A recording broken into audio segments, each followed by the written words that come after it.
بسم اللہ الرحمن الرحیم۔ خلاصۃ الناو حصہ اول کی تمارین اور تراکیب کے حل کے ساتھ حاضر ہوں۔ آج کا ہمارا سبق ہے معرب اور مبنی کی اقسام کا بیان۔ تو اس کی تمرین نمبر 2 کو حل کرتے ہیں۔ اس کا پہلا جز ہے مبنی کل 3 الفاظ ہوتے ہیں۔ درست یہ ہے مبنی کل 6 قسم کے الفاظ ہوتے ہیں۔ اس کے بعد جز نمبر 2 ہے فعل ماضی اور اس میں متمکن معرب ہوتے ہیں۔ درست یہ ہے فعل ماضی مبنی اور اس میں متمکن معرب ہوتا ہے۔ آگے جز نمبر 3 ہے کچھ حروف معرب ہوتے ہیں۔ درست یہ ہے تمام حروف مبنی ہوتے ہیں۔ اس کے بعد جز نمبر 4 ہے جس مضارع کے آخر میں نون ہو وہ مبنی ہوتا ہے۔ درست یہ ہے جس مضارع کے آخر میں نون ضمیری یا پھر نون تاکیدی ہو وہ مبنی ہوتا ہے۔ آگے جز نمبر 5 ہے اس میں غیر متمکن کی صرف 8 قسمیں ہیں۔ درست یہ ہے اس میں غیر متمکن کی قسمیں 8 سے زائد ہیں۔ اب آگے تمرین نمبر 3 ہے۔ اس کا جز الف ہے، اس کے اندر معرب اور مبنی الفاظ کو الگ الگ کرنا ہے۔ تو اس کا پہلا جز ہے ناسارو، تو یہ مبنی ہے کیونکہ یہ فعل ماضی ہے۔ تو ترکیب ان سب کی آسان ہے کہ یہ اب جمع مذکر غائب کا صیغہ ہے تو اس کا فعل اس کے ساتھ ہوتا ہے ضمیر بارز کی شکل میں، اور وہ واو ہے تو فعل فعل جملہ ہو جائے گا۔ ترجمہ اس کا ہوگا مدد کی ان مردوں نے۔ اب آگے جز نمبر 2 ہے، یہ ہم ہے، تو یہ اب مبنی ہے اور یہ اس میں غیر متمکن کی اقسام میں سے ایک قسم کے تحت یہ آتی ہے، یعنی مضمرات کے تحت۔ اس کا ترجمہ وہ بہت سے مرد، ترکیب اس کی نہیں ہوگی، جملہ پورا نہیں ہو رہا۔ آگے الذین، تو یہ مبنی ہے۔ اس کے بعد مساجد، یہ معرب ہے۔ اس کے بعد قضا، یہ مبنی ہے، یعنی یہ بھی اس میں غیر متمکن کی اقسام میں سے ایک قسم ہے، اس کے تحت آیا۔ قضا اس کا ترجمہ ہوتا ہے اتنا، اتنی۔ آگے جز نمبر 6 ہے ساما، تو یہ مبنی ہے کیونکہ یہ فعل ماضی کا صیغہ ہے تثنیہ مذکر غائب کا۔ تو اب اس کی ترکیب ہو سکتی ہے کیونکہ یہ جملہ بن سکتا ہے، اس میں الف ضمیر جو ہے بارز یہ فاعل ہوگا تو فعل فعل جملہ ہو جائے گا۔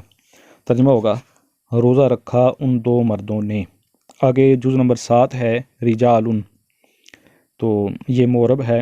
آگے جز نمبر 8 ہے آمینہ، تو اس میں یہ مبنی ہے اور یہ اس میں غیر متمکن کی قسم کے تحت آئے گا کیونکہ یہ اس میں فعل ہے۔ اس کا ترجمہ ہے ایسا ہی ہو۔ آگے جز نمبر 9 ہے صوتن، تو یہ معرب ہے، اس کا ترجمہ آواز۔ اس کے بعد آگے جز نمبر 10 ہے ذہبنا، تو یہ مبنی ہے فعل ماضی کا صیغہ ہونے کی وجہ سے، اور صیغہ ہے یہ جمع مؤنث غائب کا۔ اب اس کی ترکیب ہو سکتی ہے، جو نون ہے یہ ضمیر ہے اور یہ فاعل ہے تو فعل فعل جملہ ہو جائے گا۔ ترجمہ ہوگا گئیں وہ عورتیں۔ اس کے بعد آگے جز نمبر 11 ہے لیسمعن، تو یہ مبنی ہے کیونکہ فعل مضارع جو ہے اس کے آگے نون تاکید آ گیا اس کے ساتھ، تو اس لیے یہ مبنی ہے۔ تو اس کا ترجمہ ہوگا ضرور سنتا ہے یہ سنے گا وہ ایک مرد، یعنی اس کی ترکیب ہو سکتی ہے، اس کے اندر سے ضمیر نکلے گی ہوا ضمیر، تو یہ اس کے ساتھ مل کر یہ پھر جملہ فعلیہ خبریہ ہو جائے گا۔ آگے جز نمبر 12 ہے ظبیٌ، تو یہ معرب ہے اور پھر اس کی قسم قائم مقام صحیح ہے۔ آگے جز نمبر 13 ہے اجلس، تو یہ مبنی ہے فعل امر حاضر معلوم ہونے کی وجہ سے۔ اس کی ترکیب کریں تو اجلس یہ امر کا صیغہ ہے واحد مذکر حاضر کا، انت ضمیر اس میں اس کا فاعل ہے تو فعل فعل جملہ فعلیہ انشائیہ۔ ترجمہ ہوگا بیٹھ تو ایک مرد۔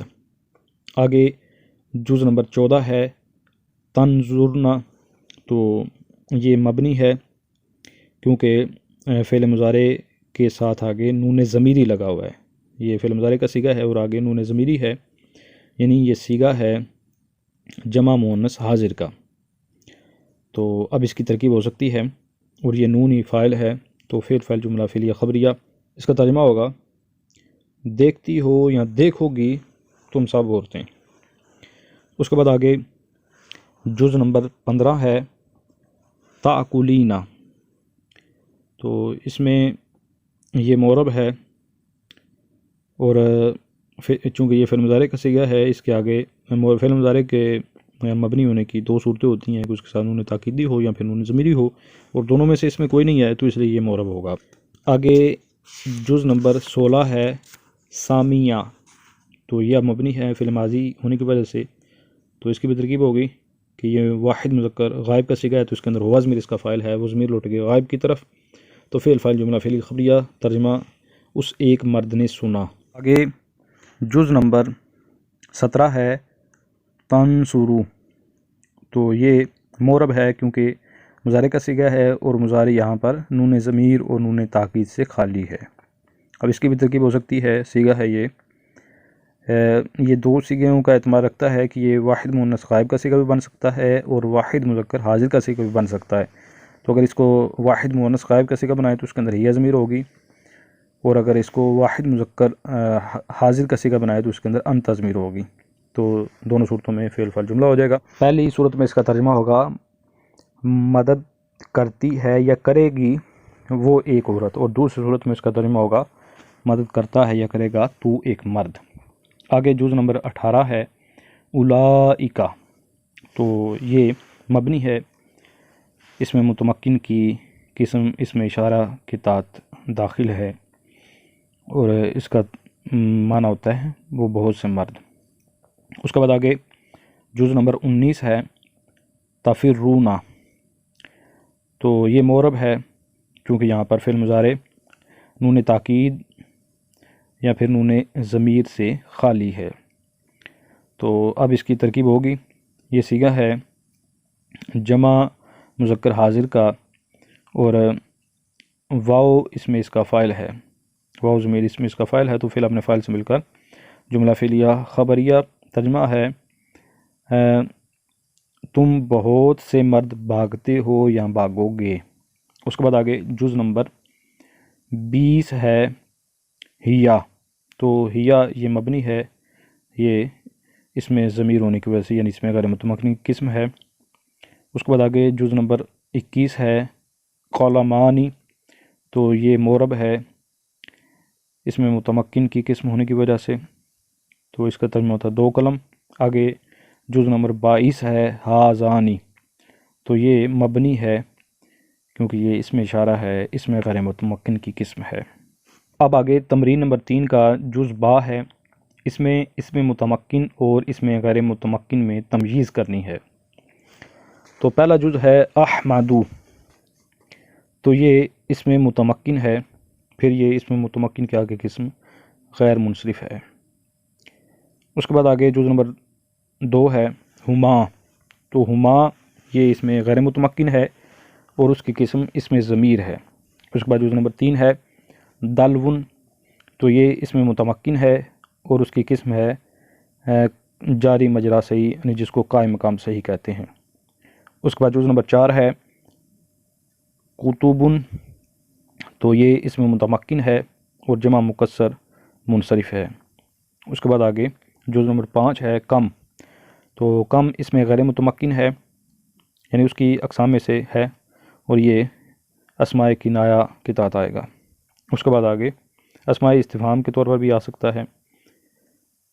اس کے بعد آگے جز نمبر 6 ہے مصابیح، یہ اس میں متمکن ہے اور پھر یہ غیر منصرف ہے۔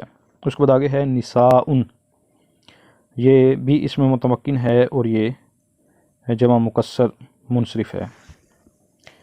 آگے جز نمبر 8 ہے ہازانی، تو یہ اس میں غیر متمکن ہے، پھر اس میں اشارہ ہے۔ اس کے بعد آگے جز نمبر 9 ہے راجلانی، تو یہ اس میں متمکن ہے اور پھر یہ اس کی قسم آگے تثنیہ ہے۔ اس کے بعد جز نمبر 10 ہے القاضی، تو یہ اس میں متمکن ہے اور اس کی قسم اس میں منقوص ہے۔ اس کے بعد جز نمبر 11 ہے مؤمنون، تو یہ اس میں متمکن ہے اور اس کی قسم جمع مذکر سالم ہے۔